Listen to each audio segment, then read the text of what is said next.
Bonjour et bienvenue. Le message qui va suivre vous est présenté par Impact Centre Chrétien Église de Lille. Nous croyons qu'en l'écoutant, vous serez édifiés, encouragés, transformés et propulsés comme une flèche vers votre destinée en Christ. Nous vous souhaitons une excellente écoute et que Dieu vous bénisse. Depuis un moment, nous sommes en train de parler du Saint-Esprit, n'est-ce pas? La première mission, la principale mission, Jésus annonce que lorsque l'Esprit viendra, il fera une chose en nous. Il fera de nous des témoins. Que quelqu'un dise témoin. Acte 1, 8. Il fera de nous pas n'importe quel témoin, mais des témoins particuliers. La Bible nous dit, vous recevrez une puissance, le Saint-Esprit, survenant sur vous, et vous serez mes témoins. Que quelqu'un dise mes témoins. À Jérusalem, dans toute la Judée, dans la Samarie, et jusqu'aux extrémités de la terre. Donc Jésus dit quoi? Que lorsqu'il viendra, lorsque le Saint-Esprit viendra, il fera de nous des témoins. Donc ça veut dire que quand le Saint-Esprit vient, il ne fait rien d'autre dans la vie d'un homme que de le transformer en témoin. Il ne le rend pas plus riche. Il ne règle pas ses problèmes familiaux. Il fait de lui un témoin. Maintenant, le témoin peut témoigner de la richesse de Dieu, de la paix de Dieu. Est-ce que quelqu'un me suit?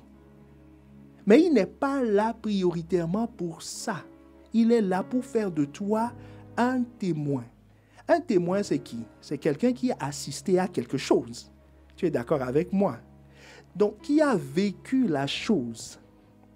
Si on dit tu es témoin d'un mariage,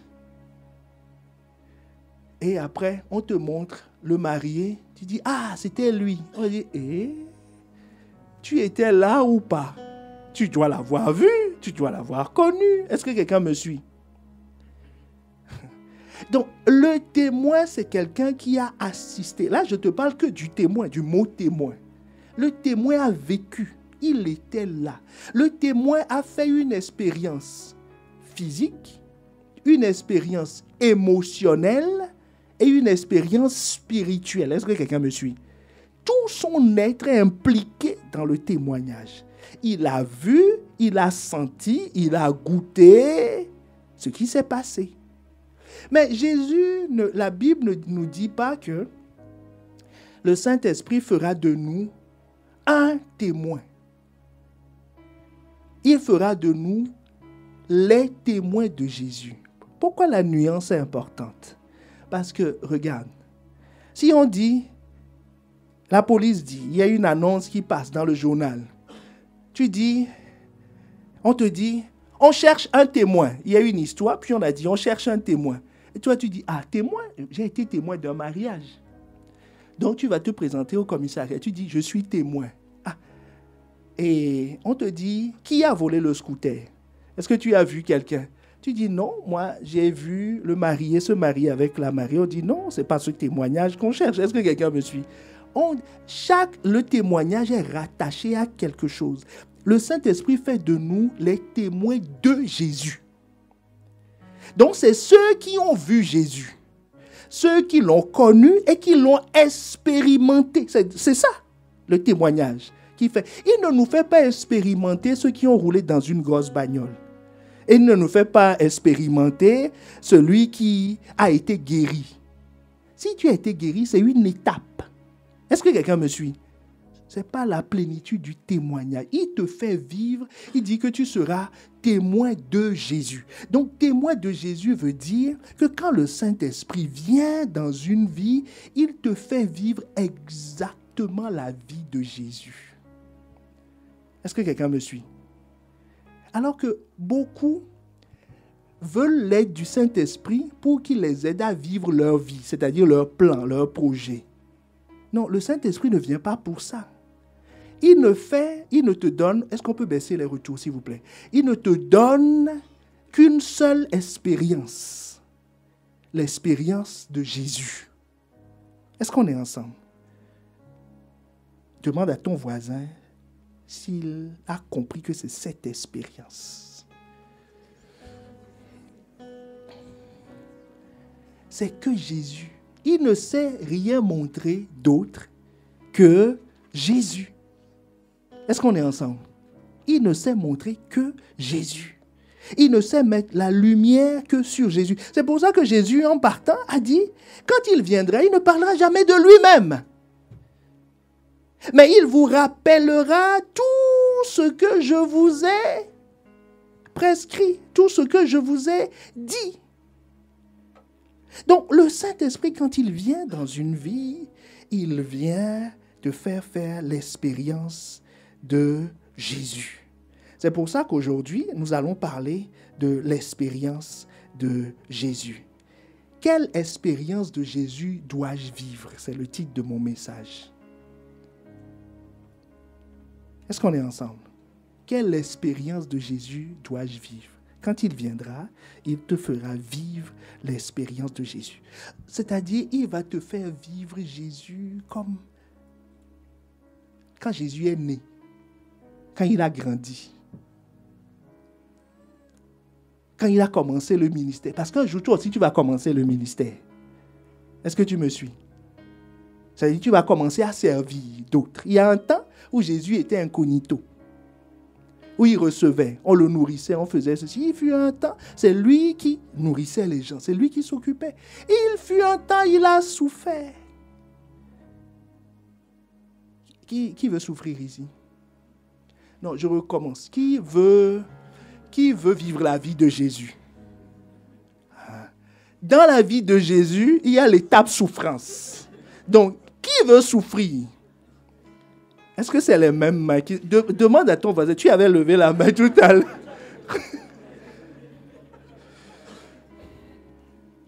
Tu ne peux pas vivre sa vie sans avoir vécu ses souffrances. Est-ce qu'on est ensemble? C'est sa vie. Si tu veux vivre la même vie, tu vivras tout ce qu'il a vécu. Donc, sur le parcours, il y a une étape. Jésus a perdu des choses. Il a souffert. Il est mort. Quels sont les candidats? Oh, on dirait que les mains... Il reste encore une étape. Hein? Il est mort. Il est mort. Et enfin, il est ressuscité. Alors, quels sont ceux qui veulent la résurrection? Alléluia. Mais laisse-moi te poser une question. Comment tu peux ressusciter si tu n'es pas mort? Est-ce que vous voyez le paradoxe? Tout le monde veut ressusciter, mais personne ne veut mourir. Comment tu peux te réveiller si tu n'as pas dormi? Ce n'est pas possible. Tu ne peux pas ressusciter si tu n'es pas mort. Or, nous voulons tous la résurrection. Et c'est vrai, à l'étape de la résurrection, Jésus traversait les murs. Il multipliait les pains. Il n'avait peur de rien. Tout le monde veut arriver à ce stade où il marche. Et quand il passe, les malades tombent, les guérissent, les paralytiques marchent, les choses. Et il faut mourir. Quelqu'un veut avoir la sagesse de Dieu. Il n'y a pas de problème. Dieu dit, je veux donner ma sagesse. C'est lui-même qui l'a promis. Avant que tu ne sois né, il a déjà promis. Donc, il n'a aucun problème avec donner. Mais avant, il te dit, il faut que tu meurs pour pouvoir ressusciter. Est-ce que quelqu'un me suit? Donc, ce matin et pour les prochaines semaines, ton corps ne sera vraiment pas à l'aise. Dis-lui, hey, tu es averti que tu seras tourmenté. Mais ton esprit excité à l'idée d'entendre ça. Ton esprit dit, c'est ça même. Ton esprit dit, pasteur, prêche la parole. Insiste. Ton âme avertit là aussi. Dis-lui, mon âme, bénis le Seigneur. Il faut lui dire maintenant, parce qu'au fil du message et dans les semaines à venir, tu vas voir que ton âme va commencer à vouloir d'autres choses.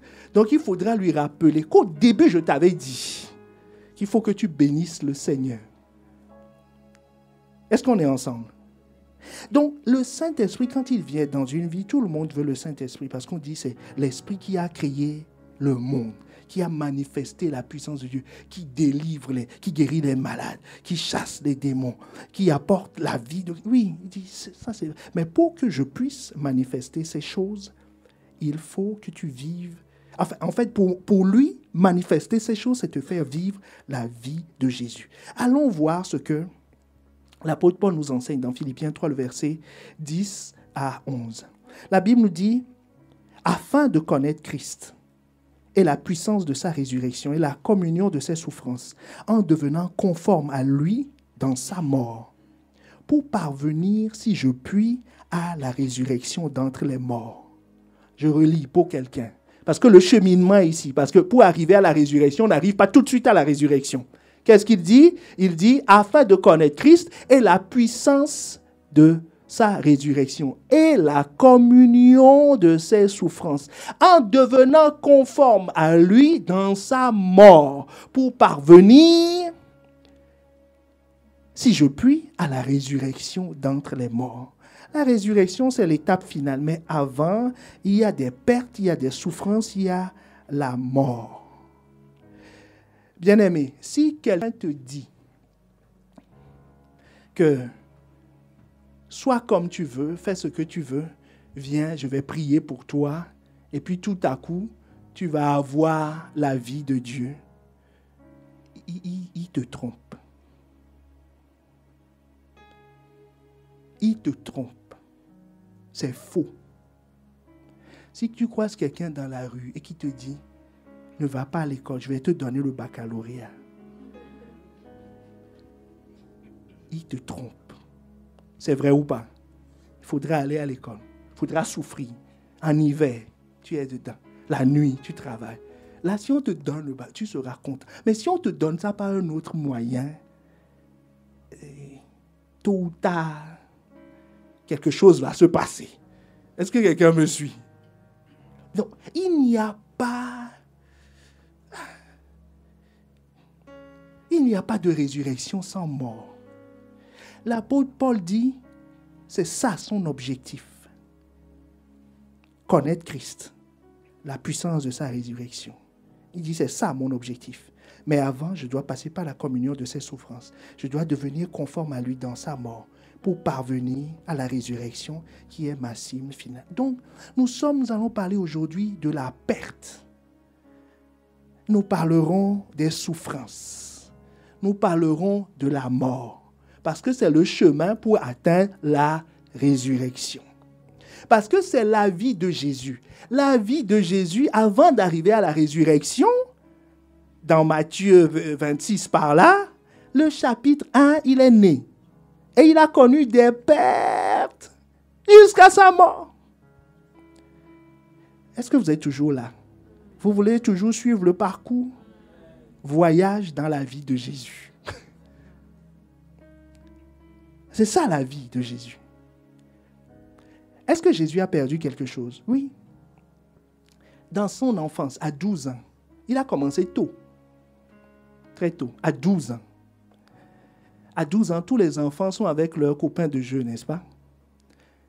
Lui, il était au temple, loin de ses parents. Est-ce qu'on est ensemble?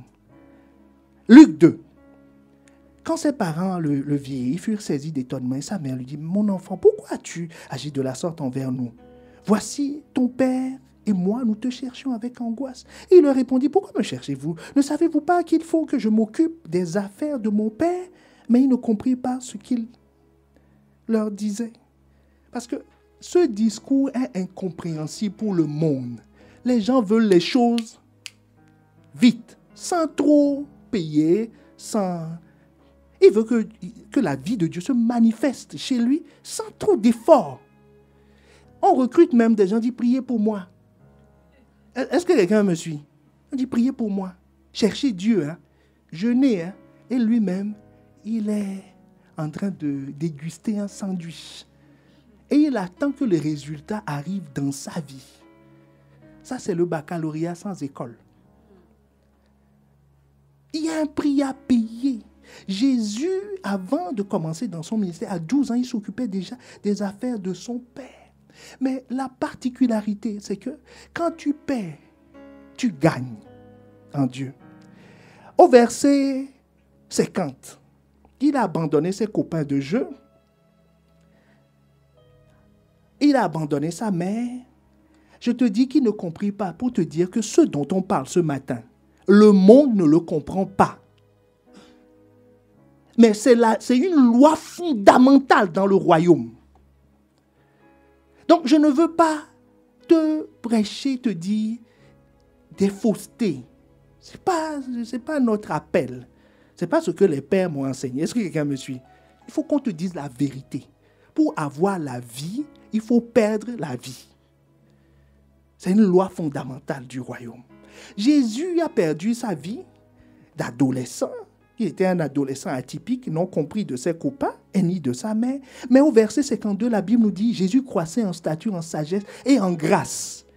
Devant qui? Devant Dieu et devant les hommes. Donc finalement, ses copains de jeu qu'il a perdus pour aller discuter, pour aller travailler, pour aller être enseigné dans le temple, finalement, ses copains l'admiraient. Est-ce que puisqu'on nous dit qu'il croissait en grâce devant les hommes. Quels hommes? Mais ses copains.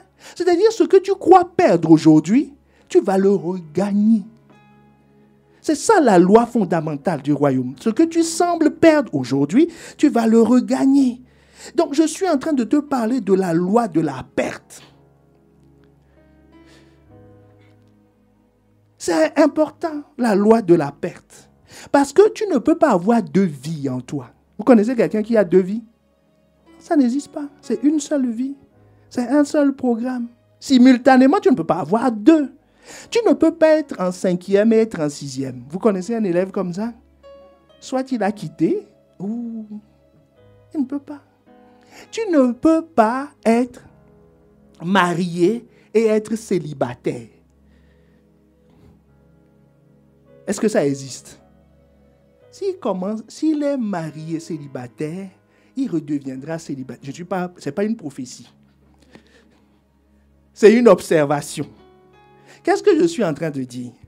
Le célibataire, tu reviens à 22h, 23h, minuit, 1h du matin. Est-ce que quelqu'un te pose une question? Il n'y a que ta porte qui te dit bonne arrivée. Il n'y a aucun problème. Mais si tu es marié à 22h, ton téléphone va sonner. On dit, tu es où? Tu rentres quand? Quand tu rentres, tu vas manger? Est-ce qu'il y a des questions? Dis à ton voisin, vis seulement. Toi-même, tu peux répondre aux questions par anticipation. Mais quelqu'un qui est marié, qui dit, non, moi je sors, je rentre quand je veux, il va retourner à l'état de célibataire. Soit ses affaires l'attendent devant la porte, ou il rentre, mais il n'y a plus personne. C'est l'un ou l'autre.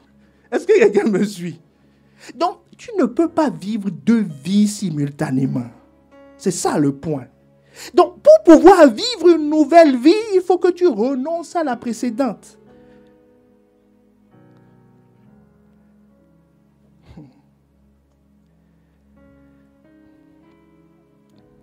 C'est pour ça que notre test de base, un test important, Jésus dit, Matthieu 16, 25, ce test consacre comme loi la perte.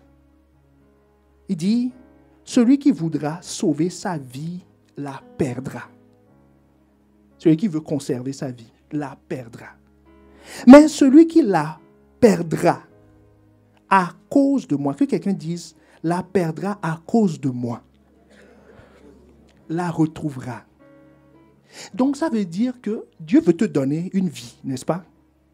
Mais il dit, avant que tu reçoives ma vie, tu dois perdre ta vie.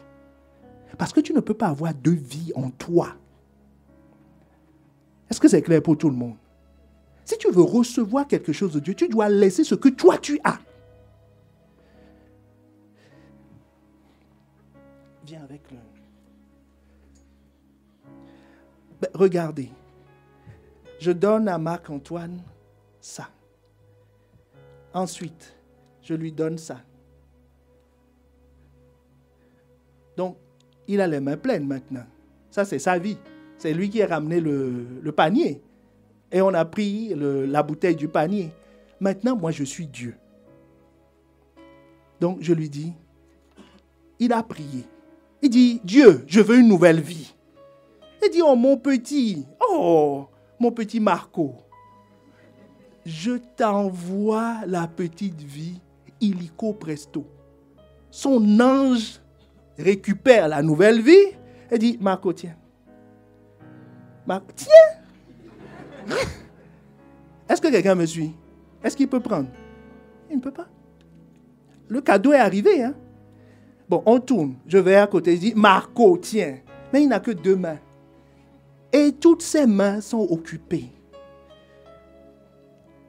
Donc, je ne peux même pas lui donner. Est-ce que vous comprenez l'exemple?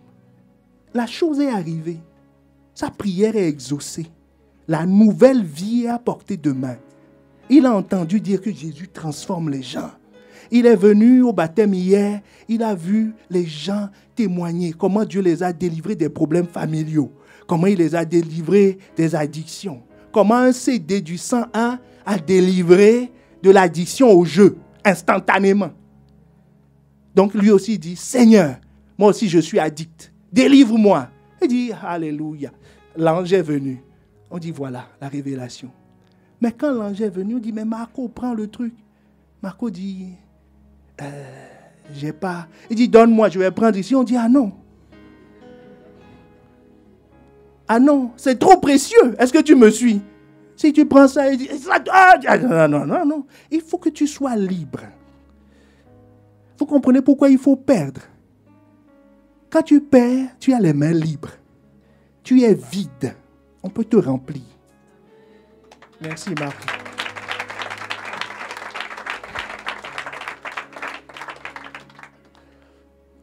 Donc, pour que l'Esprit Saint augmente dans la vie de Jésus, il a perdu beaucoup de choses. Jésus s'est fait baptiser. Jésus a prêté allégeance à Jésus. C'est ça? Jésus, le Fils de Dieu, vient chez un homme, Jean-Baptiste, qu'il a créé lui-même. Jean-Baptiste est fait de Jésus. Quelqu'un assiste à la scène, Jésus vient chez Jésus. Il dit, mais Jean-Baptiste lui dit, veux-tu recevoir Jésus comme Seigneur et Sauveur? Il dit, mais c'est moi. Est-ce que quelqu'un assiste à la scène? On dit, tu vas te repentir. Me repentir de quoi? Ce n'est pas moi qui t'ai enseigné la repentance. Est-ce que quelqu'un me suit? Jésus vient se soumettre à Jésus. C'est-à-dire, le divin a accepté de se soumettre à une institution divine, à un prophète. C'est pour ça que Jean-Baptiste lui dit, mais non, c'est toi qui dois me baptiser. Il dit, l'eau est là, plonge-moi même dedans. Jésus dit, ah non, je ne vais pas te plonger, c'est toi qui dois me plonger. Jean-Baptiste dit, mais soyons sérieux, c'est toi le fils, l'agneau de Dieu. C'est toi que je prêche. Jésus dit, non, faisons ce qui est juste. Je me soumets à la loi. Il a perdu quoi en faisant ça? Il a perdu sa divinité pour devenir un homme. Et à partir de là, il a commencé à montrer qu'il opère sur la terre comme un homme, avec le Saint-Esprit. Quand il s'est vidé de cette divinité, c'est-à-dire de Christ qui est dans les cieux, avec les 2 yeux comme le soleil qui fait trembler, on dit sa voix c'est comme une cascade, le Niagara. Est-ce que quelqu'un me suit? Sa voix résonne. Celui-là a pris une voix fluette. On dit qu'il n'avait rien pour attirer le regard. Les gens lui lançaient des pierres. Dis au même aujourd'hui d'aller lui lancer des pierres. Est-ce que que quelqu'un me suit? Il se soumet à ça. Il s'est vidé. Qu'est-ce qui s'est passé? Quand il est sorti de l'eau, le Saint-Esprit est venu se poser sur lui. Hey, est-ce que quelqu'un me suit? Jésus a perdu pour opérer sur la terre uniquement avec le Saint-Esprit. Donc, ce qui veut dire que la perte est un moyen de vivre la plénitude. Est-ce que quelqu'un me suit? Demande à ton voisin s'il a compris.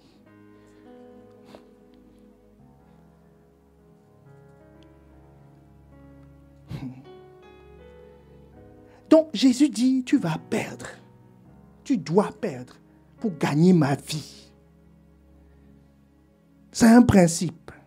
C'est pour ça qu'il dit dans Marc 10, verset 29 à 30. Jésus répondit, je vous le dis en vérité. Il n'est personne qui, ayant quitté à cause de moi et à cause de la bonne nouvelle, sa maison, ses frères, ses sœurs, sa mère, son père, ses enfants et ses terres. On va le relire et tu vas répéter chacun pour bien comprendre. On dit, il n'y a personne qui, à cause de la bonne nouvelle, et à cause de moi et de la bonne nouvelle, sa maison, dit sa maison, ou ses frères, ou ses sœurs, ou sa mère, ou son père, ou ses enfants, ou ses terres. Verset 30 nous dit, ne reçoivent au centuple présentement dans ce monde, dans ce siècle-ci, des maisons, des frères, des sœurs, des mères, des enfants, des terres, avec des persécutions, des souffrances. Mais il reçoit quand même au centuple. Mais il y a des persécutions, il y a des souffrances qui vont avec. Et bien aimé, les souffrances, comme dit Pasteur Yvan, soit tu souffres maintenant, tu es payé après, ou tu fais la belle vie et tu souffres après. Mais tôt ou tard, quel que soit le chemin, si tu vas au supermarché, que tu ne rentres pas à la gauche, la droite, tu peux faire 10 000 fois le tour du supermarché, arriver à un moment, la caisse. Tous les chemins mènent à la caisse. Est-ce que tu me suis? C'est ça la vie. Tous les chemins du supermarché, ça peut être grand comme le stade. Ne te trompe pas. Pour sortir, quand tu rentres, c'est très facile. Oh, on ne te demande rien, on te sourit. Mais la même dame qui te sourit, passe à la caisse et ne paie pas, tu vas voir. Est-ce qu'on est ensemble? Donc, je suis en train de te montrer, par la grâce de Dieu, que chaque fois qu'il y a une perte, la Bible te dit qu'on gagne au centuple. Donc, en fait, c'est le centuple que Dieu veut te donner. Mais avant, il te fait peine. Pour que tu aies les mains vides, comme tout à l'heure, pour pouvoir recevoir. Rahab, la prostituée. Rahab, son travail, elle est prostituée professionnelle. Donc, sa localisation, même dans la ville, est stratégique. Elle est sur la muraille. Comme ça, elle contrôle les entrées et les sorties. Tu vois, c'est ça sa vie. Elle gagnait bien sa vie. C'est un agent d'espionnage hors pair, puisque le service de renseignement, de contre-espionnage de Jéricho, quand on cherchait à identifier l'ennemi, on est allé chez qui? Chez Rahab. C'est économique et efficace. Vous pouvez aller demander à Rahab, est-ce qu'un type est passé ici du peuple ainsi de suite? Donc, elle était appréciée, acceptée et elle nourrissait sa famille. Parce que plus tard, elle va convoquer sa famille, tout le monde s'est présenté. Net. Elle avait money. Est-ce que quelqu'un me suit? Elle a une position d'influence dans la ville. Elle comptait. Elle sait qui a fait quoi, qui est qui. Donc, si quelqu'un veut l'embêter, elle peut dire, Monsieur le ministre, je ne veux pas parler. Hein. Et le silence revient. Est-ce que quelqu'un comprend? Et le silence revient. Je ne sais pas pourquoi, mais le silence revient dans l'assemblée. Et Rahab aspire à une autre vie. Elle aspire à une autre vie. Au fond d'elle, elle aspire à une autre vie. Donc, pour avoir la nouvelle vie, qu'est-ce qu'il faut faire? Il faut perdre l'ancienne. Donc, les espions sont arrivés. Elle les reçoit à la maison. Elle leur donne des indications. C'est-à-dire, elle est passée à l'ennemi. Parce qu'elle préfère la vie d'Israël à la vie de Jéricho. Est-ce que quelqu'un me suit? Elle ne peut pas avoir la vie d'Israël plus la vie de Jéricho. Comme quelqu'un veut avoir. Il veut avoir deux vies. Ça n'existe pas. Il va falloir choisir. Et elle a choisi. Elle a choisi de perdre. Elle a perdu son statut. Elle a perdu sa position. Elle a perdu ses sources de revenus. Elle a perdu son influence. Et elle a perdu sa vie. Parce que si on l'attrape, est-ce que quelqu'un me suit? Si on l'attrape, ça c'est une accusation, passage à l'ennemi. C'est grave. Est-ce que tu me suis? C'est grave. On va l'éliminer. Donc, c'est ce qui s'est passé avec Rahab. Elle a perdu sa vie, mais elle a regagné. Je suis en train de te dire, chaque fois qu'on perd à cause de Dieu, on regagne. Elle a regagné quoi? Elle est certes prostituée, mais Matthieu 1,5 nous dit, Salmon engendra Boaz de Rahab. Nous sommes dans la généalogie de Jésus. La prostituée est devenue la grand-mère de Jésus. Parce qu'elle a choisi de perdre sa vie. Elle est devenue grand-mère de Jésus. On écrit son nom depuis l'Ancien Testament. Partout où on prêche la naissance de Jésus, on cite Rahab. Est-ce que quelqu'un me suit? Elle a perdu et elle a regagné. Est-ce que quelqu'un veut perdre pour gagner ce que Dieu veut te donner? Tu dois avoir les mains vides. Tu dois avoir le cœur vide. Tu dois être vidé. Tu dois perdre tes méthodes, tes façons de faire, ta culture, la maison de ton père. Il dit, tu dois perdre ça pour pouvoir recevoir. Perdre veut dire quoi? Être privé de la possession d'une chose. C'est-à-dire, la chose ne t'appartient plus. Tu t'en débarrasses. Ça veut dire être séparé d'eux. Ça veut dire que tu laisses la chose s'échapper. Que tu n'as plus de pouvoir sur la chose. Que tu n'en profites plus. Que tu fais le choix volontaire de ne pas garder la chose. Donc, qu'est-ce que Dieu nous demande de perdre? Pour résumer, tout. Si tu veux tout recevoir, il faut tout perdre. Ou bien, est-ce que quand tu veux remplir un bidon de carburant, la sagesse t'indique quoi? D'ouvrir, de regarder s'il n'y a pas d'eau dedans. Et tu renverses. Tu t'assures que c'est vide. Est-ce que quelqu'un me suit? Tu t'assures que c'est vide. Sinon, tu ne vas pas mélanger du diesel et de l'eau et mettre ça dans ta voiture. À ta grande surprise, ta voiture va faire sur le chemin. Et c'est des frais. Est-ce qu'on est ensemble? Tu dois t'assurer que ça soit vide. Donc, Dieu te dit tout. Regarde ce que Pierre a fait. Marc 10, le verset 28. Pierre se mit à leur dire, nous avons tout quitté et nous t'avons suivi. Bien-aimés, si je vous dis que viens à l'église, viens à un pas de centre chrétien, tu gagneras tout, je vais te mentir. Tu perdras tout. Et tu gagneras ensuite au centuple. Mais si je te cache la partie, tu perdras tout, ce serait mentir. Ce serait te prêcher un évangile qui est faux. Est-ce que quelqu'un me suit? Tu perdras tout. Regarde, quand tu donnes ta vie à Christ, il y en a, dès que tu rentres à la maison, tes parents sont contre toi. Tu as perdu ou tu n'as pas perdu? Tu as perdu. Il y en a, ton mari ou ta femme, tu as changé.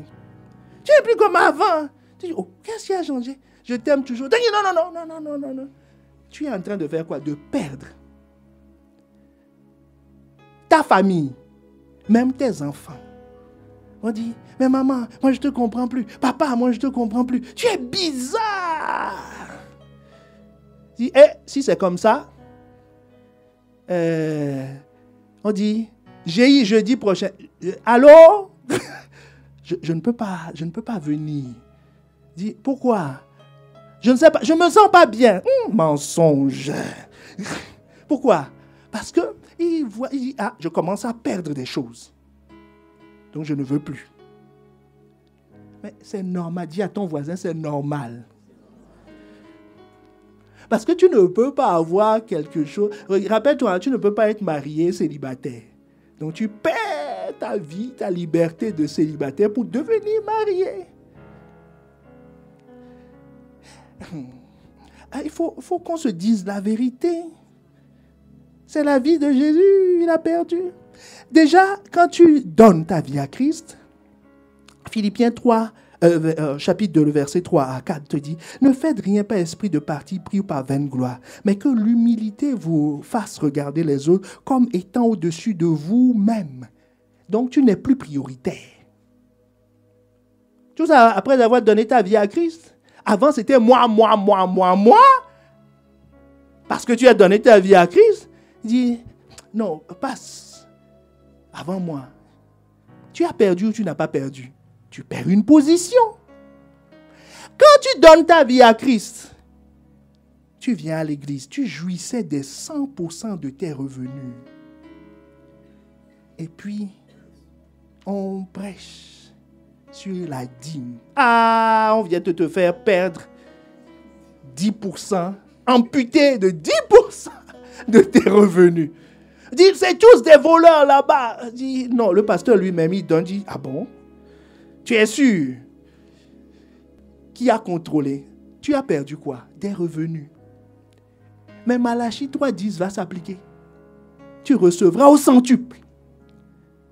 Mais avant de recevoir au centuple, c'est-à-dire avant de t'agenouiller et de prier, Seigneur, augmente mes revenus.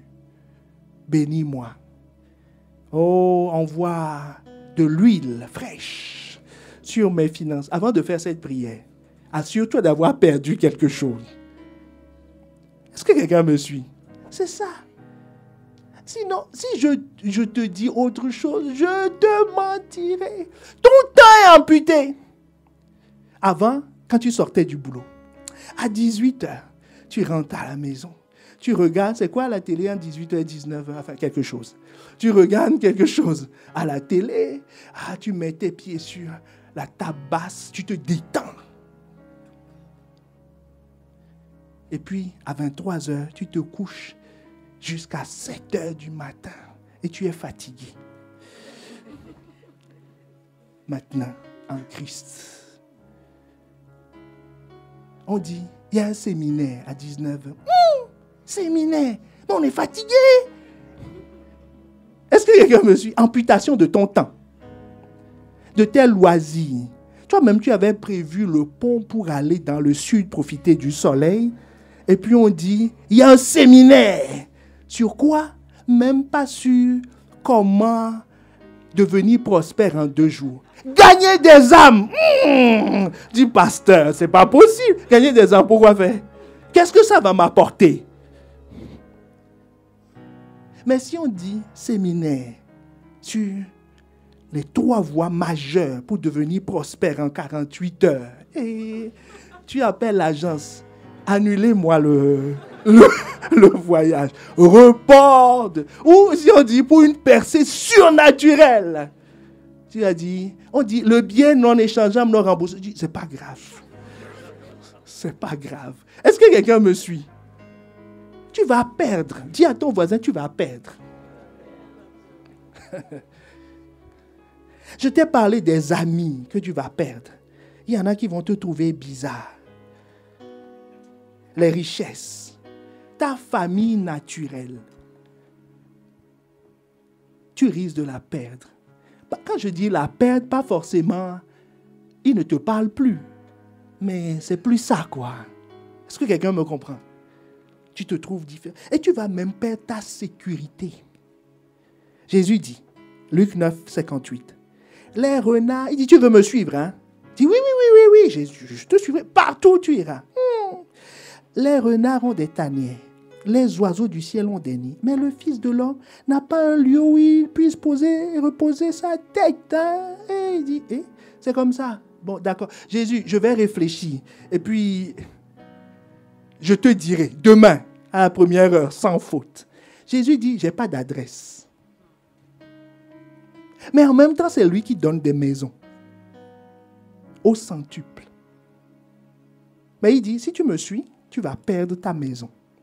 Le renard sera mieux loti que toi. Est-ce que quelqu'un voit dit le renard, l'animal, a des tanières. Mais toi, tu n'en auras pas. Tu vas dormir là où je dors. Tu es d'accord? Si tu es d'accord, c'est là où tu vas rentrer dans les palaces. Mais si tu dis non, montre-moi les palaces, il dit non, tu dois me suivre. Parce que moi, j'ai tellement de palaces, je ne sais pas où je vais dormir ce soir. Donc, suis-moi seulement et je te conduirai dans les palaces. Il dit non, donne-moi l'adresse, donne-moi une garantie avant que je ne m'engage. Il dit non, je ne te donnerai pas. Suis-moi, Père, et tu retrouveras. Est-ce que quelqu'un veut toujours la résurrection? On tend vers la résurrection. Hein? Qui veut toujours la résurrection? Alléluia. Et ça passe par le chemin de la perte. Les musiques mondaines. Dit ambianceur. Maintenant, il dit, on va écouter quoi? Le gospel. Entre nous, hein, je suis un peu mélomane et je pense que la musique chrétienne est beaucoup plus riche. Techniquement, déjà, pour commencer. Puis, ensuite, le contenu que tu as à longueur de journée. Toi-même, tu as la tête qui fait ça. Est-ce qu'on est ensemble? Toujours dans le cheminement, tu vas perdre quoi? Les bons repas 3 fois par jour, plus 2 goûters.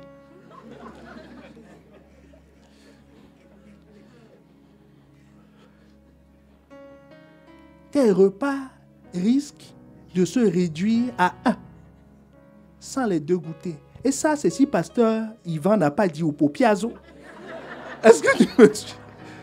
Si elle dit ça, alors là, même le seul repas et la bouteille d'eau sont partis, perdus. Mais, bien aimé, qui va expliquer ça à ton corps? C'est le pasteur?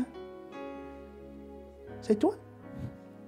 Qui va expliquer au petit ami que j'ai changé? Ou à la petite amie? Qui va expliquer à ta femme et à tes enfants que les règles ont changé pour la gestion de nos finances? Qui va expliquer que j'ai accepté de perdre mon temps pour la cause de Dieu? Donc le soir, je ne suis plus disponible pour ceci ou cela. Qui va? C'est celui qui paie. Qui va l'expliquer? Ce n'est pas la peine d'aller appeler quelqu'un et dire « Priez pour moi ». Non, il y a d'autres sujets de prière. Tu comprends? Toi, va, paie. Va expliquer que j'ai changé. Qui va expliquer aux amis que la bringue du vendredi soir, je suis maintenant atmosphère de gloire? Qui va l'expliquer? C'est celui qui paie. Est-ce qu'on est ensemble? Il faut accepter de perdre si on veut recevoir. La question, c'est que perdre? Parce qu'il y a une différence entre perdre à cause de Christ et perdre tout court. Jésus a dit, celui qui perd, Matthieu 16, 25. Mais celui qui la perdra à cause de moi. Pas qui perdra tout court, mais qui perdra à cause de moi. C'est celui-là qui aura la vie. Donc ça veut dire qu'il y a une catégorie de personnes qui vont perdre par pure perte. Ils ne vont rien recevoir en retour. Pourquoi? Parce qu'ils n'ont pas perdu à cause de lui. Ils ont perdu ce qu'ils voulaient perdre. Donc, ce dont on parle ici, ce n'est pas un dépotoir, ce n'est pas une poubelle. Et ce que je ne veux pas, je donne à Dieu. Seigneur, ce mari me fatigue, cette femme me fatigue. Je te le donne. Jésus dit, je ne veux pas. Il dit, toi aussi, prends quand même. Il dit non, c'est toi qui t'es marié. Est-ce que quelqu'un me suit? Il dit tel engagement, je me suis trompé. Seigneur, je te le donne. Il dit non, tu vas payer jusqu'au bout. Est-ce que quelqu'un me suit? Ce n'est pas de cette façon qu'il faut me le donner. Je vais m'occuper de ça. Si tu me le donnes autrement. Est-ce que quelqu'un me suit? Il dit, donne-moi ta vie. Quand tu m'auras donné ta vie, les problèmes inhérents à ta vie, je vais les régler. Mais ne me donne pas les problèmes pour garder ta vie. Est-ce que quelqu'un me suit? Il dit, moi je ne suis pas là pour régler tes problèmes. Je suis là pour sauver ta vie. Je suis là pour transformer ta vie en témoin. C'est ça le rôle du Saint-Esprit. Qui va devenir témoin? C'est ton problème qui va devenir témoin? Non, c'est toi qui dois devenir témoin. Pour que tes problèmes deviennent les problèmes de Dieu, il faut que vous soyez un. Est-ce que quelqu'un reçoit quelque chose? Donc, ce n'est pas perdre pour perdre. Regardez, il y a 2 exemples. Notre papa Abraham, le patriarche. Dieu vient le voir. Mon point est ceci, quand on dit à cause de moi, ça veut dire que c'est Jésus qui choisit ce que tu dois perdre. Ce n'est pas toi qui choisis. C'est lui qui vient et qui dit, ça, je le veux. Ça, je le veux.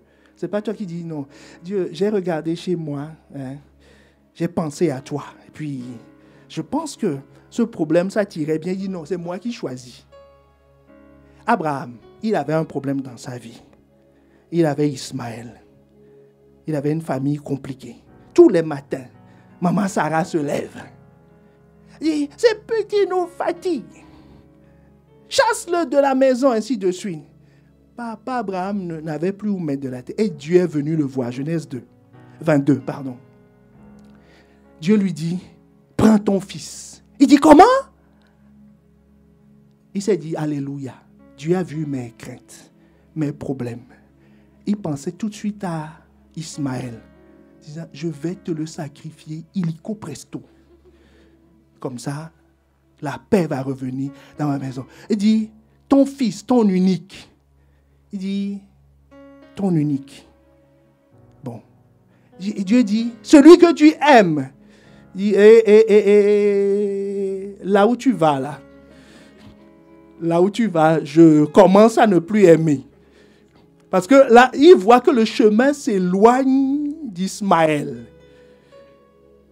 Et comme il faisait semblant de ne pas comprendre, comme souvent, quand Dieu dit, c'est ça que je veux, on dit, non, il faut que je jeûne 2 jours. Il y a le Saint-Esprit est en train de me dire quelque chose, mais c'est comme si la communication ne passe pas. C'est les nuages, en fait. Il y a un truc, on dit, ça fait chut. On dit, allô, Saint-Esprit. Je ne comprends pas, il me faut 2 jours de jeûne et prière.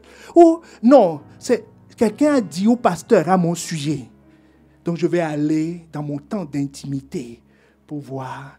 Où on lit la Bible, on trouve un chapitre, on dit non, je crois que je n'ai pas bien compris, il me faut le test en grec. Mais là, comme je n'ai pas le temps, je vais changer de lecture, aller entamer une autre partie. Donc, Dieu lui dit, Abraham, tu sais de qui je parle? Il dit, je ne vois pas trop bien. Je ne comprends pas. Dieu dit, Isaac. Il dit, comment? On dit, Isaac. Celui que tu aimes, c'est lui. Quand Dieu vient dans une vie, les gens préfèrent jeûner. Il dit, Seigneur, je vais te faire un jeûne de 10 jours. Dieu dit, tu sais, ne t'affame pas. Moi, tout ce que je te demande, soumets-toi à l'autorité, c'est tout. Il dit, non. Saint-Esprit, je crois que mon régime baisse ces jours-ci. Qu'il me faut, que le pasteur Yvan, il ne dit plus au paupiazo, mais moi-même, 10 fois, je vais faire au paupiazo. Il dit, je ne te demande pas autant, ne t'affame pas, tu vas maigrir pour rien. Il dit, tout ce que je te demande là, obéis à ce que je te dis. Comme Saül, on dit, ne prends rien, ne prends pas les brebis. Il dit, non, Samuel, j'ai tué tout le monde, comme tu avais dit. Mais il y a quelques brebis là, j'ai pensé à l'Éternel. Quand je vais ramener ça, je vais lui faire un sacrifice d'action de grâce. Et il sera content. On dit, si Dieu veut des béliers, ce n'est pas à toi qui va demander. Tout ce qu'on te demande, on a dit tu. Reviens bredus. Est-ce que quelqu'un comprend? C'est tout. Donc, Dieu précise à Abraham qu'il veut Isaac. Donc, vous voyez, c'est Dieu qui choisit le sacrifice. Et rappelle-toi, chaque fois que tu perds quelque chose à cause de Dieu, tu le retrouves. Toujours. Toujours. Et tu ne le retrouves pas exactement, tu le retrouves au centuple. Au centuple. En tout cas, c'est multiplié. Parce qu'il ne peut pas faire autrement. Il ne peut pas te donner ce que tu as perdu. C'est comme quand on va chez grand-papa, tu ne peux pas sortir avec une petite monnaie. Y plonger. Est-ce que quelqu'un... Voilà, tu sors avec quelque chose de consistant, quoi. Tu ramènes une fleur et tu sors avec une bonne enveloppe. Est-ce que quelqu'un me suit? Voilà. Donc, c'est ce qui est arrivé à Abraham. C'est ce qui est arrivé à Abraham. Regarde. Abraham, au verset 17, 16 et 17, parce qu'il a donné, il a accepté de perdre, Dieu lui dit, je le jure par moi-même, parole de l'Éternel, parce que tu as fait cela, parce que tu as refusé, tu n'as pas refusé, tu as accepté de perdre ton fils unique, je te bénirai, je multiplierai ta postérité, comme les étoiles du ciel et comme le sable qui est sur le bord de la mer, et ta postérité possédera les portes de ses ennemis. C'est une promesse qui a été faite au chapitre 17. Mais parce qu'il a accepté de perdre, il est rentré dans son héritage. Est-ce que quelqu'un me reçoit quelque chose? Le cas du jeune homme riche.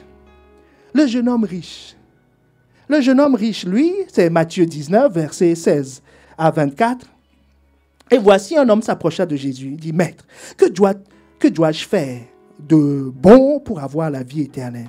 Et il lui répondit, pourquoi m'interroges-tu sur ce qui est bon? Je saute au verset 18. Et Jésus répondit, tu ne tueras point. Tu ne commettras point d'adultère. Tu ne déroberas point.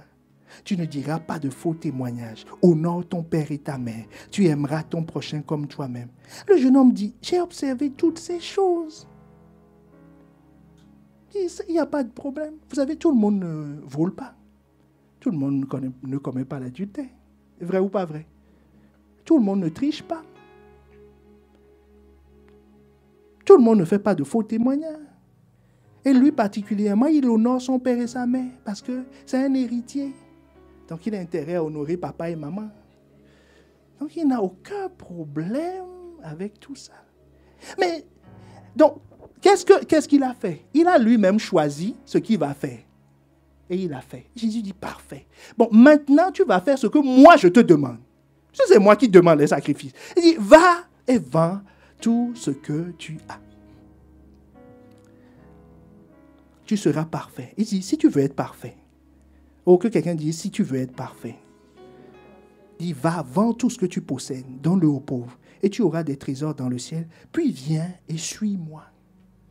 Jésus dit, il te reste quelque chose encore. On ne peut pas transférer ce qui est précieux quand tu as quelque chose dans les mains. Il dit, il faut que tu vides tout ce que tu as. Tu as oublié les richesses dans tes mains.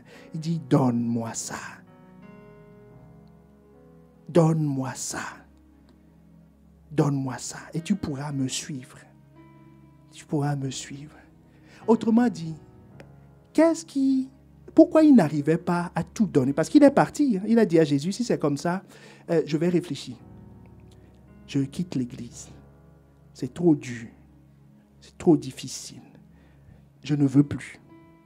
Il me faut un temps de retraite spirituelle pour chercher la face du Seigneur. Quand tu entends ça, ça paraît très, très spirituel. Tu te dis, waouh, il y a 3 anges derrière. Ça ne peut pas être moi. Est-ce que quelqu'un me suit? Ça n'a rien de spirituel. Est-ce qu'on est ensemble? Parce qu'il sait que ça, c'est ce qu'il y a de plus précieux. Autrement dit, qu'est-ce qui empêche de perdre? C'est la valeur que tu accordes aux choses. Est-ce que quelqu'un me suit? C'est une question de valeur. Ce qui a de la valeur pour toi, tu n'es pas fou, tu es un homme normal. Personne n'accepte de perdre quelque chose qui a de la valeur. Est-ce que toi, tu connais quelqu'un qui accepte de perdre quelque chose qui a de la valeur pour lui? Non, ça n'existe pas. Donc, pour pouvoir perdre, est-ce que quelqu'un me suit? Dis à ton voisin, suis attentivement. pour pouvoir perdre, tu dois modifier la valeur. Je répète, si tu veux perdre quelque chose, il faut que cette chose soit dévalorisée à tes yeux pour qu'elle soit perdue. Sinon, tu ne peux pas.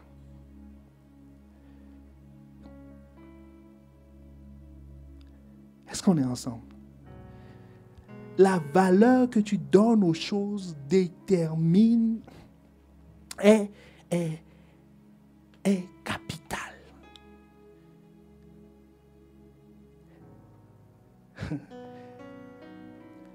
L'apôtre Paul va te donner sa clé. C'est quelqu'un qui a beaucoup perdu et qui a gagné énormément. Il a perdu quoi? C'est un homme de bonne famille. Il avait un héritage qui l'attendait, bien éduqué. Il avait une position. Il avait tout. Mais quand il a connu Christ, et il avait un job, mais quand il a connu Christ, il te dit, dans Philippiens 3, le verset 8, suis bien son exemple. Il dit même, je regarde toute chose comme une perte. Il dit toute chose comme une perte. À cause de l'excellence de la connaissance de Jésus-Christ mon Seigneur, pour lequel j'ai renoncé à tout. Et je les regarde comme de la boue.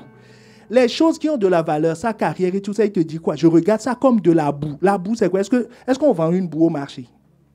Est-ce que la boue a de la valeur? La boue, c'est ce qui est commun. Mais ces choses-là, il te parle de quoi? Il te parle de son nom. Il te parle de ses titres, ses diplômes. Il te parle de la fonction. Il dit tout ça, c'est de la boue. Est-ce que quelqu'un imagine? Il appelle ça boue. Il s'est battu pour ça toute sa vie. Il appelle ça aujourd'hui de la boue. Pourquoi? Parce que les valeurs, les coefficients ont changé pour lui. Jésus, qui avant n'était rien du tout, puisque c'est pour ça qu'il tuait les disciples, a pris une valeur inestimable. Et il dit, mes diplômes ont connu une chute boursière, un effondrement boursier, ça ne vaut plus rien. Donc, quand ça ne vaut plus rien, quand tu arrives, on dit ça vaut 100 millions, ça vaut zéro. Qu'est-ce que tu vas choisir? Tu vas prier pour ça? Tu vas dire non, attendez, je vais prier pour voir s'il faut choisir 10 millions ou zéro. Avant même que la personne dise, que voulez-vous? Tu as dit ça. C'est évident. Est-ce que quelqu'un comprend? Maintenant, qu'est-ce qui affecte la valeur? Qu'est-ce qui donne la valeur aux choses? Il te dit que c'est la connaissance, l'excellence de la connaissance qu'il a de Jésus-Christ. Le mot qui est utilisé ici, c'est gnosis, c'est-à-dire qui veut dire les informations qu'il a reçues de Jésus. Ce qu'on a dit de lui. Comme la femme à la perte de sang, on lui a expliqué que ce Jésus-là, il guérit les malades. Il dit, ah bon? On dit, tu as une perte de sang? Il dit, oui, j'ai une perte de sang depuis 12 ans. On dit, Jésus guérit les gens, toutes sortes de... Elle dit, écoute, donc ça veut dire que Jésus est devenu un homme plus important que son médecin. Est-ce que quelqu'un me suit? Jésus, pour elle, est devenu l'homme le plus important de la ville. À côté de ça, est-ce qu'elle perd quelque chose? Oui, si on l'attrape, femme à la perte de sang en Israël, en train de toucher un homme, lapidation, sans aucune forme de procès. Donc, est-ce que tu risques ta vie pour que la perte de sang s'arrête? Ou tu prends le risque? La femme à la perte de sang n'a pas prié 10 jours. Elle dit, moi, j'irai toucher. Ça, c'est devenu évident. Quand tu vas affecter une grande valeur à Christ dans ta vie, les choix deviennent évidents. Tu choisis, on dit ça et ça, tu dis ça. Ça et ça, ça. Ça et ça, ça. C'est évident. Mais quand les valeurs sont floues, on dit je vais réfléchir. Pourquoi? Parce que l'autre est à 50%, l'autre est à 49,5%, l'autre est à 50,5%. Donc vous comprenez, il faut réfléchir. Qu'est-ce que je fais? Ça va balancer comment? Si j'accepte de me débarrasser de cette relation, si j'accepte de donner, si j'accepte de pardonner, qu'est-ce qui va m'arriver? Je ne suis pas sûr. Est-ce que quelqu'un me... Je ne suis pas sûr. Donc j'hésite. Mais quand j'ai l'excellence de la connaissance, c'est tellement évident. pour moi, je ne prie pas. Je choisis. Oh, est-ce que quelqu'un reçoit quelque chose? Donc, c'est ce qui s'est passé avec la femme à la perte de sang. C'est ce qui s'est passé avec Moïse. Il était prince, mais pour lui, c'était tellement évident de suivre Israël. C'était tellement évident pour Rahab de fermer son centre de prostitution et de suivre Israël. C'est tellement évident, au risque de sa vie. Pourquoi? Elle a collecté des informations sur Israël. Elle a entendu dire que ces gars ont traversé la mer Rouge. Elle a entendu dire que tous les ennemis devant eux étaient terrassés. Elle a entendu dire qu'en Égypte, le grand pharaon, comme si Israël, cette petite nation, a mis à genoux les États-Unis. Elle a entendu ça. Mon point ici, c'est de te dire qu'on ne parle pas encore de révélation. Je te parle juste d'informations qu'elle a collectées dans la presse. Quelle presse? La Bible. Tu lis la Bible de façon chronologique, historique. Hein? Historique. Là, tu lis chapitre 1, chapitre 2, chapitre 3. Tu apprends que Jésus a fait ci, il a fait ci, il a fait... C'est juste une information. Ça suffit pour que tu prennes une décision. Paul dit, c'est ça que j'ai lu, c'est ça que je sais de Christ. C'est ça qui m'a permis de dire, mon diplôme ne vaut rien. Ma position ne vaut rien. Il ne parle pas ici, le mot qui est utilisé ne parle pas de révélation. Il parle juste d'une information. Tu as écouté le témoignage de quelqu'un, tu dis, mais celui-là, ce qu'il décrit, c'est la même situation que la mienne. C'est ce que j'ai vécu. Donc j'ai une information. Donc Jésus peut faire ça. Donc la prochaine fois que tu dois faire un choix, tu dis, je vais faire le même choix. Pour expérimenter la même chose. Oh, est-ce que quelqu'un me suit? C'est la clé, c'est la valeur que tu donnes aux choses. Et qui t'enseigne la valeur? Autrement dit, la valeur. Je vais te donner un verset très intéressant que tu pourras retenir et qui va t'aider. La Bible te dit, c'est le psaume 36, le verset 37, le verset 4. 2 tests. Fais de l'Éternel tes délices et il te donnera ce que ton cœur désire. Tout le monde connaît ça. Psaume 137, le verset 4. Maintenant, Matthieu 6, le verset 21, t'indique là où ira toujours ton cœur. Est-ce que quelqu'un me suit? Ton cœur n'est pas polarisé par tes choix. Et il est polarisé par tes intérêts. Si tu veux que ton cœur change de direction, change l'intérêt. Car là où est ton trésor, là aussi sera ton cœur. Ah, tu cherches l'adresse de ton cœur. Demande à ton voisin, tu cherches l'adresse de ton cœur. C'est dans la maison de tes trésors. Je répète, ton cœur ne se promène pas comme ça. Il y a une orientation, une attitude. C'est comme l'aimant. Il va toujours dans une direction. Toujours. Quel que soit l'endroit où tu le mets, vous voyez l'aimant. Tu mets des billes, quel que soit. Les billes font et puis, toujours. Jésus te donne l'adresse. Dis là où est ton trésor, là sera ton cœur. Vous comprenez pourquoi, quand Pasteur Karambiri parlait de Salomon et de David, il dit David. Ça a été une révélation pour moi. David aimait Dieu. Son cœur était toujours avec Dieu. Salomon aimait les femmes. Avant, je n'avais pas de base biblique pour comprendre qu'on peut aimer le péché. Mais ça a été une révélation pour moi. On dit Salomon aimait les femmes. Son cœur était où? Chez les femmes. Il est mort où? Chez les femmes. Est-ce que quelqu'un me suit? Il a beau prier, faire... C'est lui qui a écrit 2 Chroniques 7, 14. Hein? Si mon peuple, ceux qui est invoqué mon nom, prie. Oui. Les autres allaient là-bas. Lui, il allait chez les femmes. Pourquoi? Matthieu 6, 21. Là où est ton trésor, là ira ton cœur. Toujours. Toujours. Est-ce que quelqu'un comprend? Quelqu'un reçoit quelque chose? Toujours. Toujours.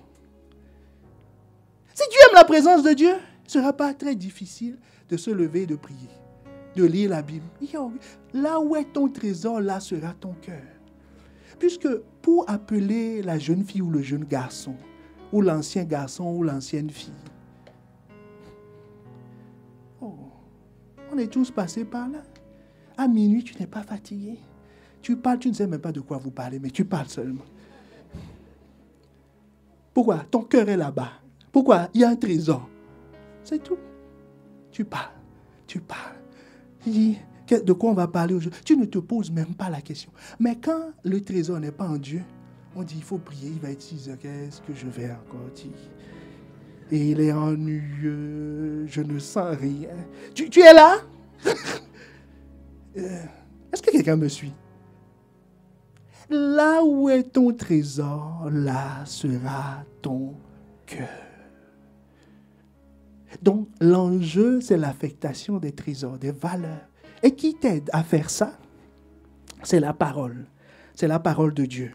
Tu as plein de références à ce sujet. Je vais te donner un seul. Psaume 119, le verset 24.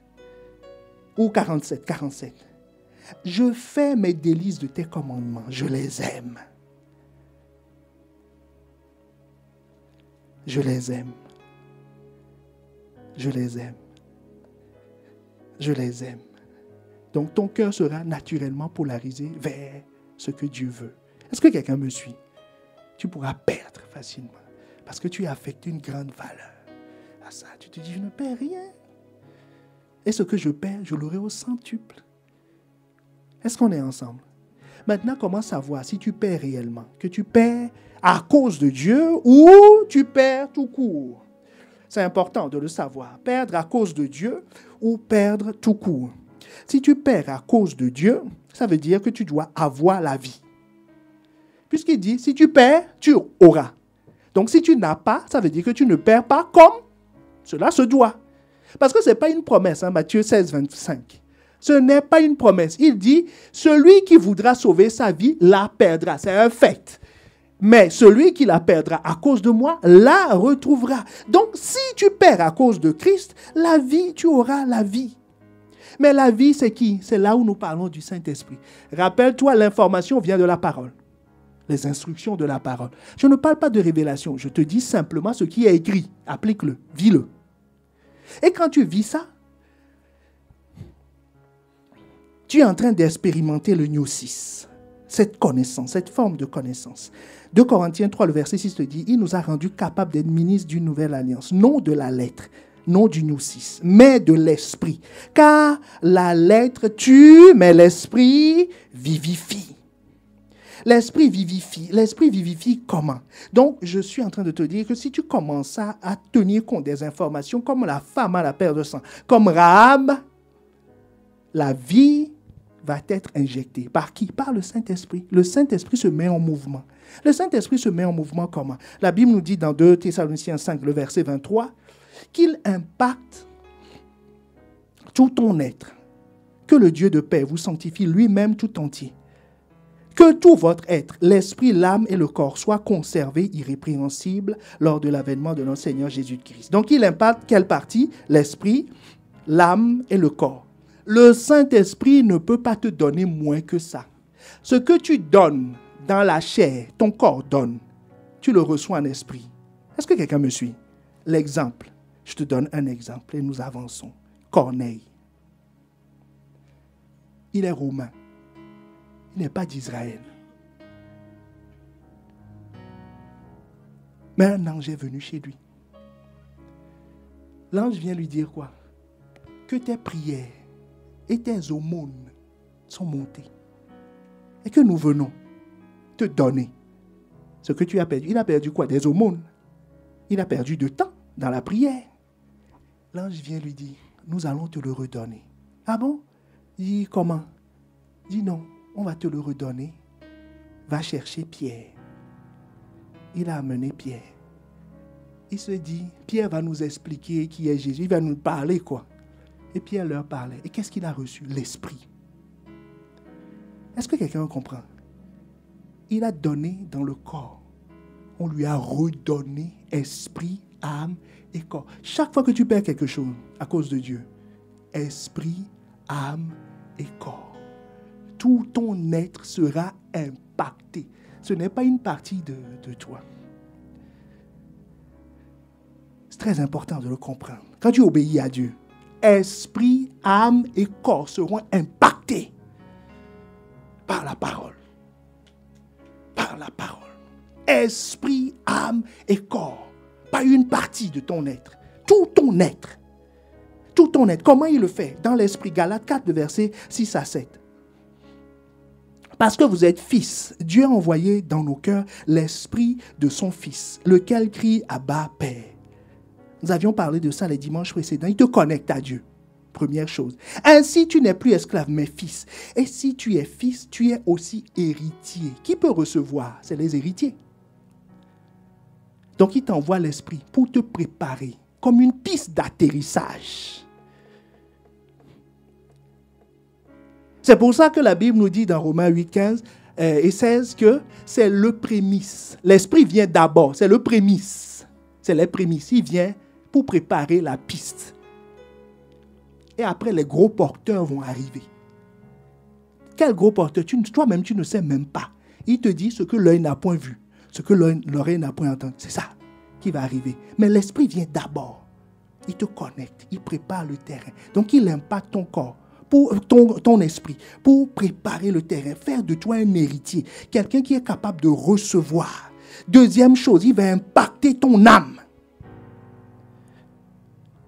Ton intelligence sera amplifiée. Tes capacités émotionnelles, tout ce pour quoi on prie, ça va arriver. Sans aucun problème. Ton intelligence sera amplifiée. Regarde, toi et tes collègues, vous avez tous 24 heures dans la journée. Toi, tu jeûnes. Tu pries. Tu viens au culte. Eux, ils sont à la plage, ils sont à la maison. Tu as perdu quelque chose. Vrai ou pas vrai? Tu as besoin de te reposer aussi. Ce serait bien de dormir le dimanche matin. Mais tu as choisi de perdre à cause de Christ. Tu crois que dans la semaine, tu seras plus fatigué qu'eux? Ce ne serait pas juste. Dieu va te donner au centuple. Qu'est-ce qu'il va faire? Il augmente tes capacités. Ce que tu sais faire en 1 heure, tu le fais en 15 minutes. Tu as des consignes, tu as des instructions, tu as un appui divin. Là où ton dossier est bloqué, quelqu'un reçoit au nom de Jésus. Là où tes dossiers sont bloqués, tu n'as pas besoin de passer trop de coups de fil. Parce que Dieu te doit quelque chose.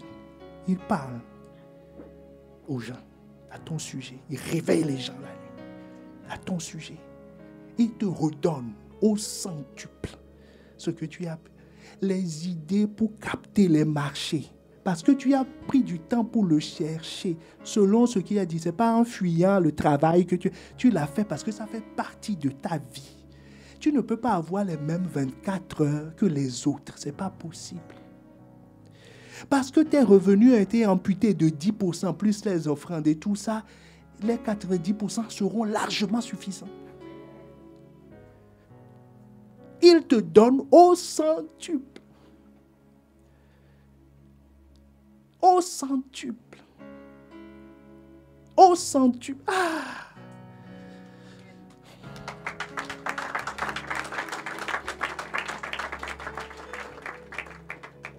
Ta perception change. Ésaïe 11, verset 3. Honorer le Seigneur sera tout ton plaisir. Il ne jugera pas selon les apparences. Il ne décidera rien d'après les racontars. Quand tu as des décisions importantes à prendre, parce que tu lui as consacré du temps, tu as perdu pour lui, il te guidera. Est-ce que quelqu'un me suit? Il te guidera.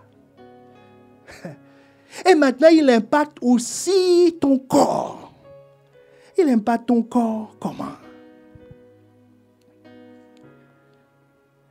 Romains 8, le verset 11. Rappelle-toi, chaque fois que tu suis l'instruction, tu perds en suivant l'instruction, l'esprit suit. Quand l'esprit vient, Romains 8, 11. Et si l'esprit de celui qui a ressuscité Jésus d'entre les morts habite en vous, celui qui a ressuscité Christ d'entre les morts rendra aussi la vie à vos corps mortels par son esprit qui habite en vous. Tu n'as pas besoin de prier pour certaines choses. La guérison. Je connais un couple. Au début de leur mariage, ils avaient des problèmes pour enfanter. Mais ils servaient Dieu. Ils n'ont jamais réellement prié pour ça. L'enfant est arrivé. Est-ce que quelqu'un me suit? Dieu les a guéris. Maladie ou pas maladie, bon, c'est pas ça le point. Ils ont été guéris. Ils sont enfantés sans problème. Est-ce que quelqu'un me suit? Si l'esprit de celui qui a ressuscité Christ dans les morts rentre en toi, il rentre comment? Celui qui a suivi les instructions. S'il rentre en toi, ton corps, c'est lui qui va patrouiller et dit, mais mal de tête, ça fait longtemps que Dieu... Qui t'a dit de venir ici? Tu sais que c'est le temple du Saint-Esprit? Sors. Le mal de tête dit, oh Saint-Esprit, je ne savais pas que c'était toi, je croyais que... Est-ce que quelqu'un me suit? Deuxième chose qu'il fait, Ésaïe 40, le verset 23, nous allons prier. Il te guérit, n'est-ce pas? Il renouvelle tes forces. Toi, tu as cherché Dieu. Avant, tu dormais 10 heures chaque nuit. Maintenant, comme tu as perdu en heure, à cause de Dieu, tu ne dors plus que 7 heures. Nous, chaque semaine, on est déficitaire en sommeil. Un déficit continu. Mais je n'ai jamais été aussi en forme. Est-ce que quelqu'un me suit? Ils renouvellent, mais ceux qui se confient en l'Éternel renouvellent leur force. Ils prennent le vol comme les aigles. Ils courent, ils ne se lassent point. Ils marchent, ils ne se fatiguent pas. Tes forces sont renouvelées. Je parle de l'impact physique sur toi. Tes forces sont renouvelées. Caleb, qui est le contemporain de Josué, à plus de 80 ans, il s'est levé, il dit, mais Josué, il n'y a plus aucune guerre à faire là. On dit, mais papy, il dit, oh, regarde, je suis. Il dit, tu veux que je te fasse un peu de gymnastique? Je suis en forme. Je veux tailler. Pourquoi? Le Seigneur renouvelle ses forces. Est-ce que quelqu'un me suit? Qui veut expérimenter ça? Impact sur ton esprit, impact dans ton âme, renouvellement de tes forces. Il faut perdre. On ne peut pas te donner la force si tu as déjà une autre force.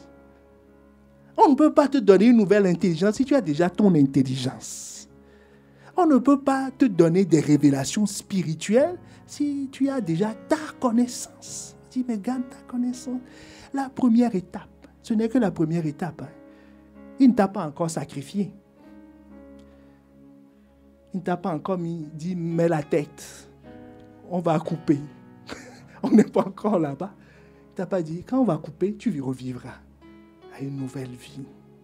Quand on comprend ces choses, on va dire à Dieu tous les jours, quand est-ce que tu coupes encore la tête? Parce que chaque fois que tu coupes, ça fait du bien. Quand est-ce que tu vas... J'ai envie, j'ai soif de plus. Parce qu'il y a un impact. Il y a un impact réel sur ton esprit, sur ton âme et sur ton corps. Celui qui fait ça, celui qui obéit, donne à Dieu. Dieu te dit quoi? Que il devient ton berger puisque tu te soumets à lui. Psaume 23, verset 1. L'Éternel est mon berger. Je ne manquerai de rien. Je ne manquerai de rien. Nous allons nous lever, nous allons prier. Est-ce que quelqu'un a reçu quelque chose? Est-ce que quelqu'un veut perdre? Les candidats pour la perte sont toujours là. Alors on peut acclamer le Seigneur. Nous allons élever la voix. Chacun va élever la voix. Chacun va élever la voix. Dis, Seigneur, amène-moi dans cette dimension de ceux qui veulent perdre pour toi.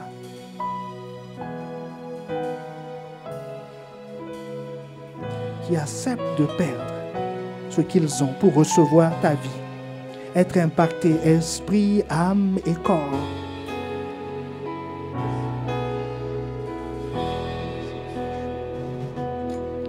Oh, élève la voix. On ne peut pas perdre à ta place. C'est toi qui dois perdre. C'est toi qui dois accepter de perdre.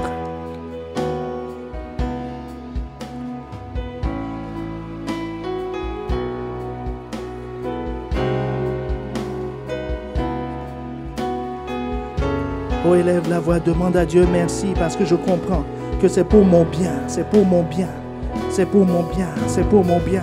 Parce que tu as des choses précieuses à me donner, des choses glorieuses à me donner, des choses abondantes. Je ne peux pas les prendre avec les mains pleines. Je peux les prendre uniquement si je suis vide, si j'ai abandonné ce que j'ai pour recevoir ce que tu as. Parce que tu es Dieu, tu n'as pas de petites choses.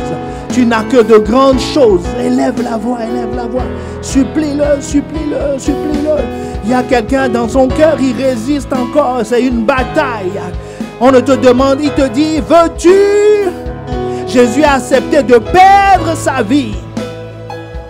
Et il y a une force surnaturelle. La Bible nous dit qu'un ange est venu et l'a fortifié. Donc quiconque accepte, il y a une force qui lui vient d'en haut. Une capacité qui lui vient d'en haut.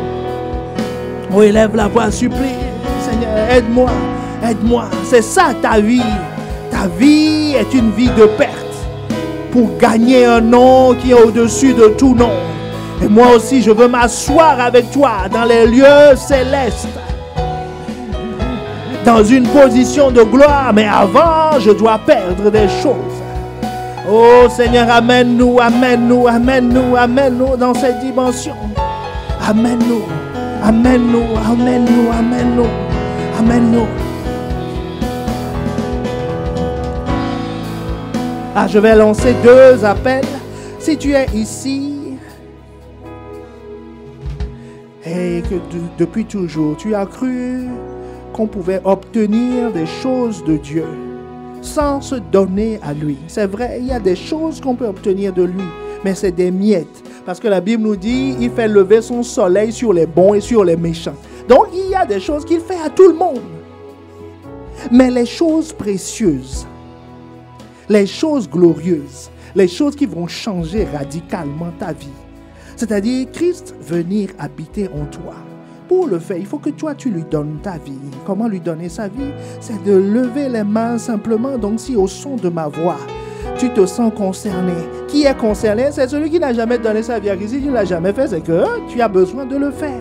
Donc, c'est lui dire, je veux te donner ma vie. Je veux que tu sois mon Seigneur, c'est-à-dire celui qui décide pour moi. Je te remets ma volonté. Celui qui fait ça, la Bible nous dit qu'il devient enfant de Dieu. Il devient co-héritier avec Christ et il est qualifié pour recevoir. Les héritiers sont qualifiés pour recevoir. Donc si tu m'entends, que ce soit ici ou dans la salle annexe, et que tu dis c'est mon cas, lève la main là où tu es. Nous voulons prier avec toi. Nous voulons prier avec toi. Nous voulons prier avec toi. Nous voulons prier, nous voulons prier, nous voulons prier avec toi. Ne pars pas de ce lieu sans recevoir ce que Dieu a prévu pour toi. Ce que Dieu a prévu te donner. Ce qu'il a prévu te donner. Nous t'adorons. Je lance le 2e appel. Il y a beaucoup de personnes en Christ qui sont bloqués dans leur avancement. Ils ne reçoivent pas de Dieu. Eux-mêmes, ils le savent. Il y en a qui sont arrivés à la conclusion que c'est parce que Dieu ne m'aime pas.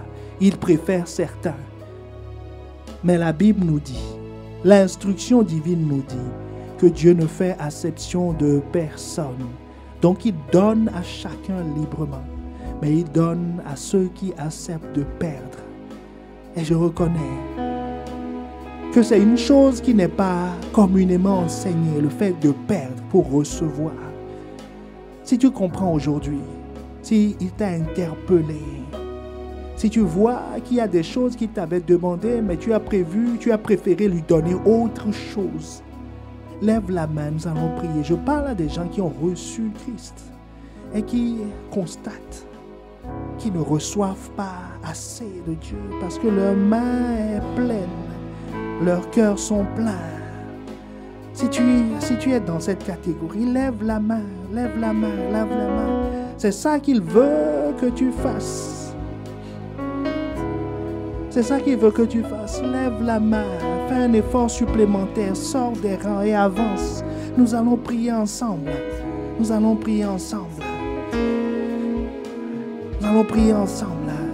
Il est en train d'endommager en quelqu'un. Il dit, donne-moi ton honneur, donne-moi ton honneur, donne-moi ton honneur, donne-moi ton honneur, donne-moi ton honneur, donne-moi ton honneur. C'est ce qu'il demande maintenant.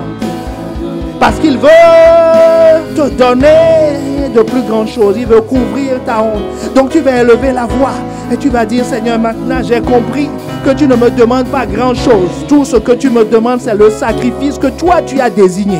Ce que tu as désigné. Et tu le sais parce qu'il te l'avait déjà dit. Il te l'avait déjà dit. Donc élève la voix et prends un engagement devant lui. Dis, Seigneur, je vais le faire. Ce que tu m'as demandé, je vais le faire.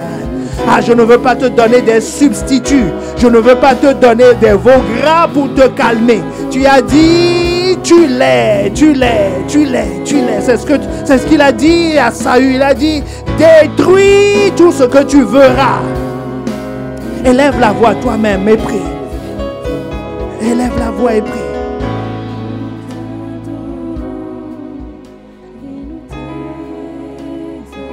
Si tu es dans la salle et que tu n'as pas obéi à cette instruction, cours vite.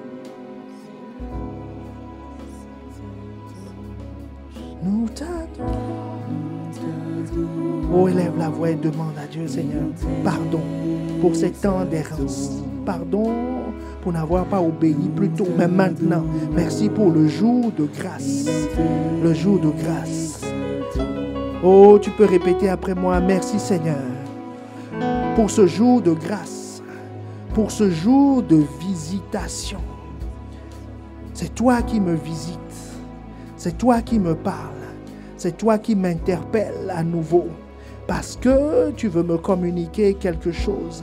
Seigneur, je reçois ta grâce, je reçois ta grâce et j'accepte de perdre la maison, ma sécurité, mes frères, mes sœurs, ma mère, mon père, mes enfants, mes terres et ma propre vie pour gagner Christ.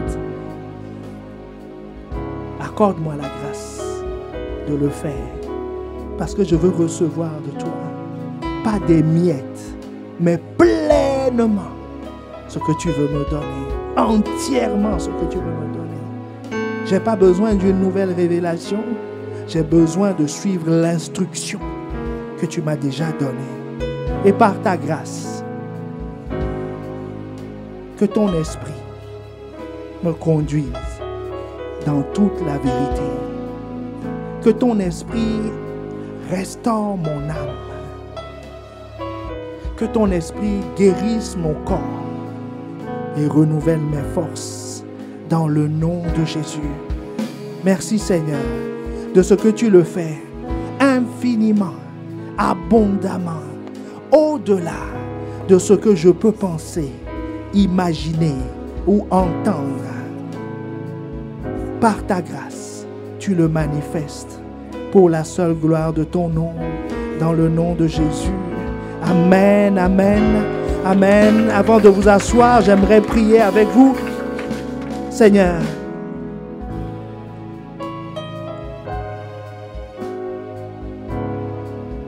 je te les confie. Confirme ta parole. Parce qu'ils ont choisi de perdre leur honneur, de déclarer publiquement qu'ils ont besoin de toi. Tu as dit, celui qui la perdra à cause de moi, la retrouvera. Je prie pour une abondance de vie. Je prie pour une visitation hors pair du Saint-Esprit, un déversement hors pair, une conduite jamais expérimentée, un enracinement tel qu'ils n'ont jamais connu et qui est conforme à ta volonté, ton désir pour eux. Un transfert de tes grâces, une impactation esprit, âme et corps pour la seule gloire de ton nom. Que cette gloire te revienne dans le nom de Jésus. Amen, amen, amen. Que Dieu vous bénisse. Que Dieu vous bénisse. Vous pouvez regagner vos places. Que Dieu vous bénisse. Et n'oubliez pas votre engagement, n'oubliez pas votre vœu, sachant qu'il respectera sa partie.